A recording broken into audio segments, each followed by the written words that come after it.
मेरा राजधानी पान मसाला के मालिक कुशल मदान और ध्रुव मदान से लड़ाई का व्यवसाय में कभी भी कोई उद्देश्य नहीं रहा। मैं पूर्व में अपनी सारी बातें बता ही चुका हूँ, रिपीट नहीं करूँगा कि किस बात को लेकर के विवाद और किस चीज़ों को लेकर विवाद हुआ था। और उसके बाद रिक्वेस्ट फॉर्म पे बात करने के बाद भी मालिकों ने जैसे हर किसी के साथ ब्लॉक करने का प्रचलन चलाया था और हर कोई चुप भी बैठ जाता था, तब तक ये संज्ञान में नहीं था कि किस तरह का माल स्वयं टैक्स चोरी करने के लिए आदमी बिलिंग कम करता है, सब कुछ करता है। लेकिन इन्होंने अपने ही माल का कॉपीराइट बना करके बहुत सारे पैसे कमाने के लालच में उपभोक्ताओं के साथ बाजार में छल करने का क्रम चालू किया, जिसके बाद मैं बता ही चुका हूं कि एक विभाग द्वारा मुझसे पूछा गया था, जहां मुझे ही पूरी चीज़ों का नहीं मालूम था। जब मैंने इनसे संपर्क साधा और इनकी कंपनी की जांच संबंधित विभागों से मैं लेटर निकलवा करके देखने लगा कि किस तरह से ये कंपनी अपना पान मसाला बना करके भेज रही है, क्योंकि बिल मांगने पर बिल नहीं दिया जा रहा था। और वर्ष 2019 से 2023 तक बाराबंकी जिले में और अन्य जिलों में काम हुआ है, जिसके बिल पीडीएफ के माध्यम से दिए जा रहे थे। मैंने फेसबुक पर लाइव आकर के इनके वहाँ पर काम कर रही, और जो पूरा कच्चे का लेन देन, करोड़ों रुपए का लेन देन महीने में होता था, क्योंकि बात खोलने लायक नहीं थी। अब क्योंकि बात यही आ गई कि अब ये पता नहीं क्या करेंगे मेरे साथ, तो जब खुल ही रहा है तो सभी खोल दिया जाए।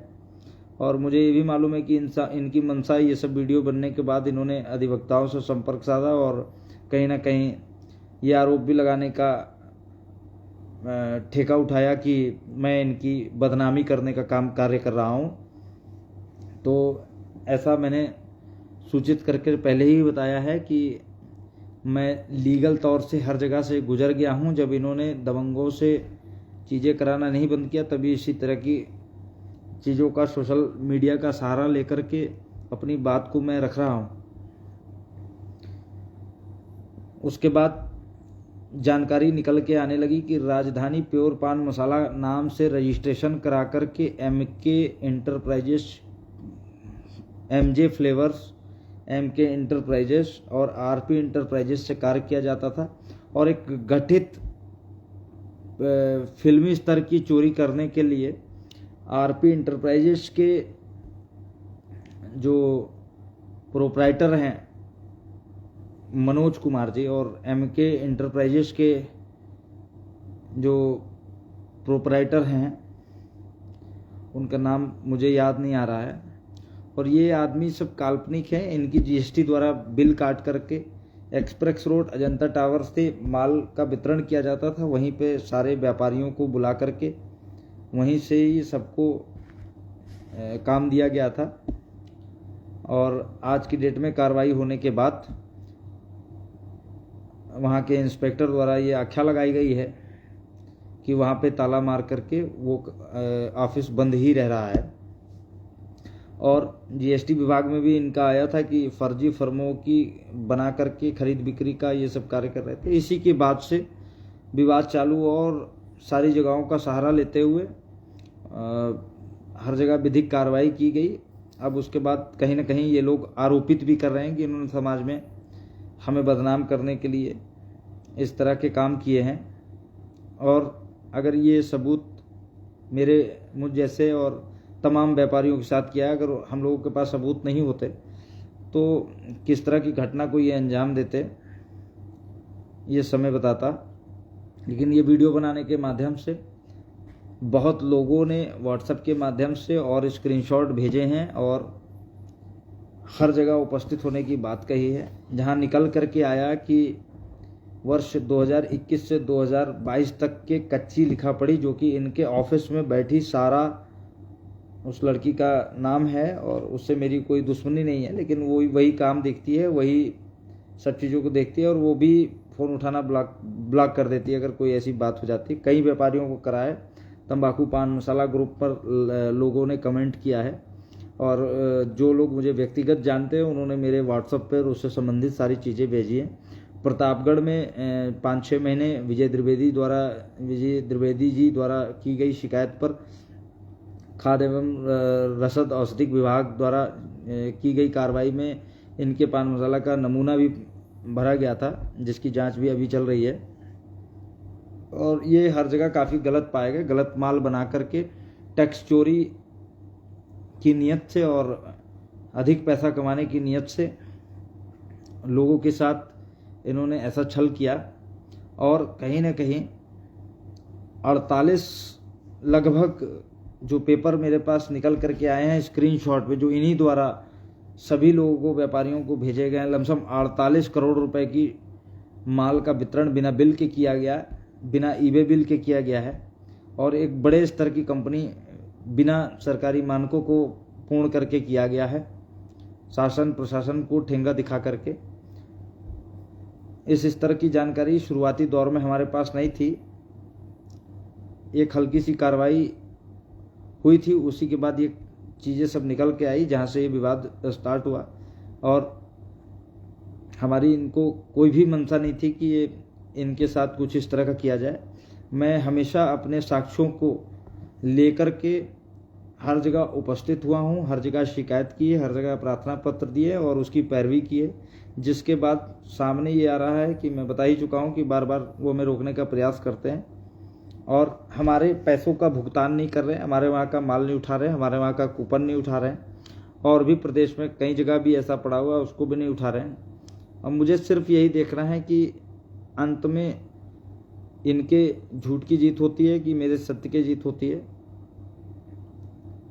क्योंकि ये बार बार अपने पैसे का भी बल प्रयोग कर रहे हैं। डरवाने का काम बराबर इनका जारी है, लेकिन अब स्वयं से ना फ़ोन कर करके दूसरों के मोबाइल नंबरों को यूज़ करके, बहुत सारी, अभी तो मैंने 1-2 लिस्ट डाली है, बहुत सारी कॉल्स आई हैं, बहुत सारे मैसेजेज आए कि हम शुभम गुप्ता की सारी चीज़ों को मान करके उसके वहाँ पर आ करके उसके माता पिता जी से बात करके रिक्वेस्ट कर करके उसकी चीज़ों को ख़त्म करेंगे। उससे कहिए कि ऐसी विधिक कार्रवाई ना करें।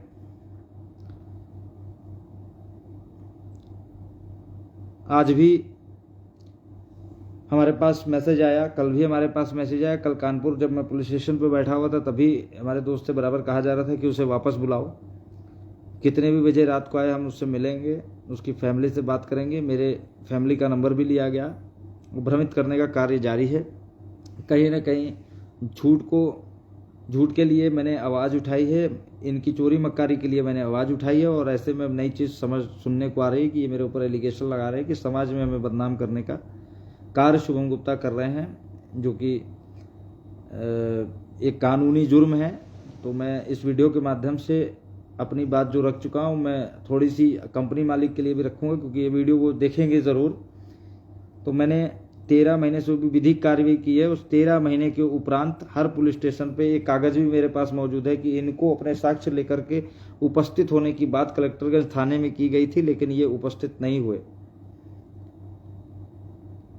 और 13 महीने से कहीं भी अपनी बात नहीं रख पा रहे हैं, जिससे ये साफ है कि ये अपने द्वारा की गई गलतियों से भाग रहे हैं।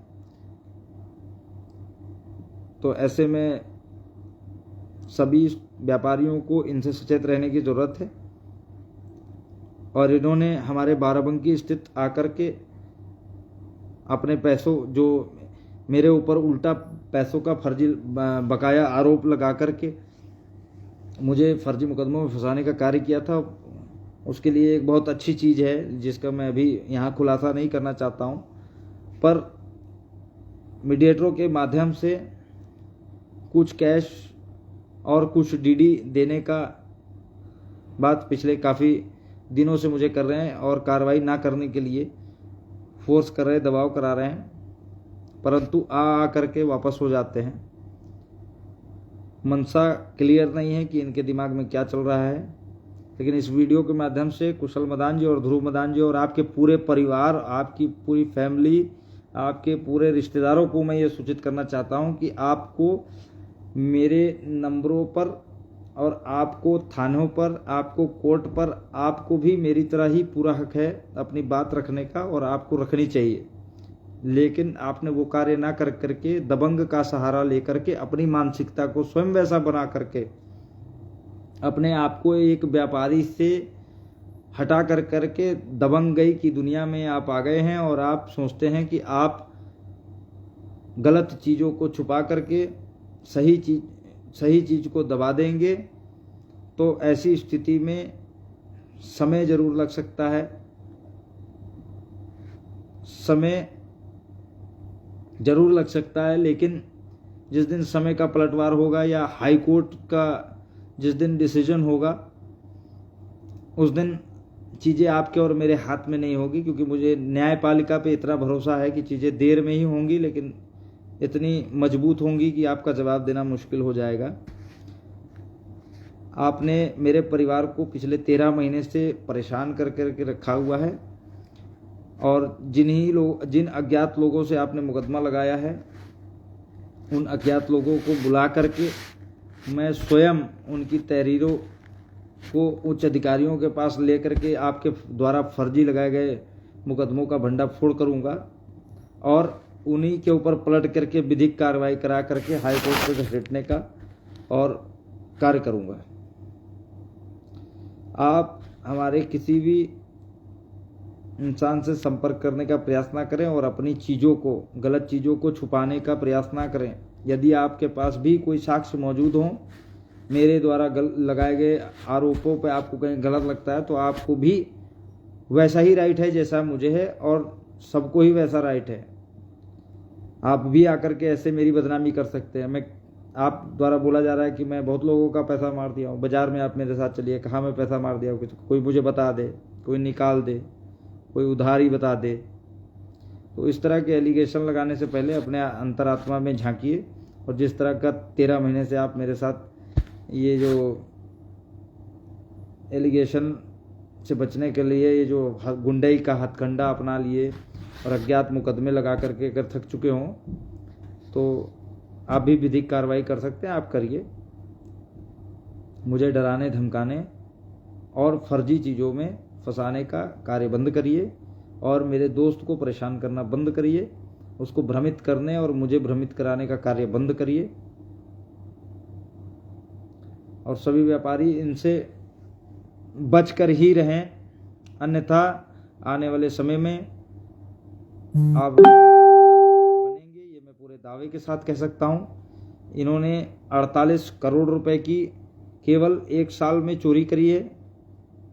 48 करोड़ रुपए का माल बना करके बाजार में बेचा है, पर्चा एक भी नहीं काटा है। वैसी स्थिति में मैं तो इस बात का विरोध नहीं करता हूँ, लेकिन ये भी जांच का विषय है। अगर उसमें कोई व्यापारी फंसता तो बड़ी दिक्कत होती। बिल मांगने पे बिल नहीं दिया गया, मेरे पास चैटिंग मौजूद है कि बिल दीजिए, नहीं तो हम आपका कार्य नहीं करेंगे। बिल आप नहीं देते हैं, इतना बड़ा कार्य चला रहे हैं, बिल आप नहीं देते हैं। उसी की वजह से ये झगड़ा उत्पन्न हुआ है, और वो वही समझ सकता है जिसके साथ वो बीती है। अपनी सफाई में इन मालिकों के पास बोलने के लिए कुछ नहीं है, और कार्रवाई से बचने के लिए भ्रमित करने का कार्य कर रहे हैं, और पैसों का बल दिखा करके, मैं दावे के साथ कह रहा हूँ, क्योंकि ये कहीं ना कहीं कार्रवाई बार बार रुकवाते हैं। लेकिन मुझे अब पूर्ण भरोसा है, पूर्ण दावा है, मेरे द्वारा बड़ा स्टेप चुन लिया गया है, और मैं ऐसे हार मान करके नहीं बैठूंगा। मेरे साथ गलत हुआ है, मेरी चीज़ों के साथ खेला गया है, मेरी सेल्फ रिस्पेक्ट के साथ खेला गया है, मेरे व्यापारों को नुकसान पहुंचाया गया है, मेरे अस्तित्व को नुकसान पहुंचाया गया है, मेरे परिवार के ऊपर हानि की गई है, मेरे ऊपर हमला कराया गया है। इसीलिए मैं बराबर अपनी लड़ाई को जारी रखूंगा।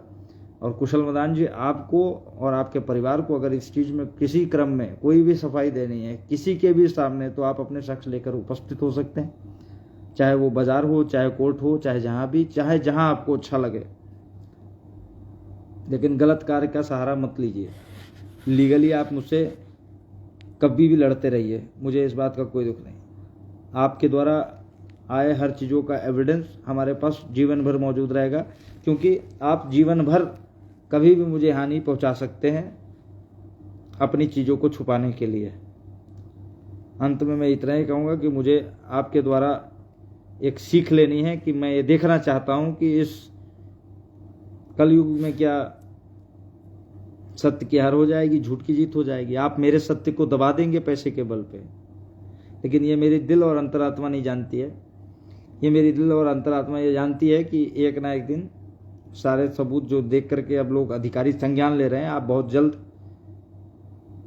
खुद ही आ जाएंगे, क्योंकि आप ऐसी चीज स्वयं लिख कर करके दे गए हैं, आपने स्वयं कराया। वो मैं कभी जीवन में फेसबुक पर नहीं लाऊंगा, क्योंकि वो मैं न्यायालय में या कोर्ट में या कहीं भी उसे उपस्थित करूंगा। और देखना ये है कि अब आप आगे क्या करते हैं। अगर आपको मुकदमा मेरे ऊपर लगाना है तो आप और लगा लीजिए फर्जी, जिस तरह की आपकी मंशा हो गई, जिस तरह के आप मैसेजेस मुझे करवा रहे हैं।